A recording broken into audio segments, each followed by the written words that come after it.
રાજકોટમાં ખાખીનો ખોલ્યો હોય તેવા દ્રશ્યો જોવા મળી રહ્યા છે।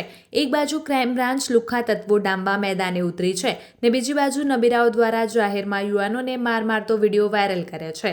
રાજકોટમાં રાત્રિના સમયે જિલ્લા પોલીસ મથામણ કરી રહી છે કે લુખ્ખાઓ ઘરની બહાર ન નીકળે, પરંતુ આવા વિડીયો વાયરલ કરીને શું સાબિત કરવા માંગે છે તે સમજાતું નથી। રાજકોટની અંદર છેલ્લા કેટલાય સમયથી ક્રાઇમની ઘટનાઓમાં ખૂબ જ મોટો વધારો થઈ રહ્યો છે।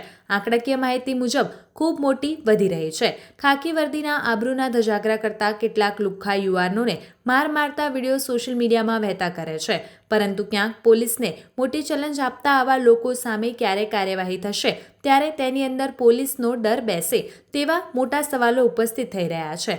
હાલ તો આ વિડીયો જોઈને કેટલાક લોકોના રૂંવાટા ઊભા થઈ જાય તેવા દ્રશ્યો જોવા મળી રહ્યા છે। આ યુવાન માફીની ભીખ માગી રહ્યો છે, પરંતુ કેટલાક લોકો વિડીયો ઉતારી અને માર મારતા જોવા મળી રહ્યા છે। રાજકોટમાં ક્રાઇમની સ્થિતિ ક્યારે કાબૂમાં આવશે તેનો કોઈ અંદાજ નથી, પરંતુ પોલીસને ચેલેન્જ કરતા આવા વિડીયો સોશિયલ મીડિયામાં વહેતા થયા છે।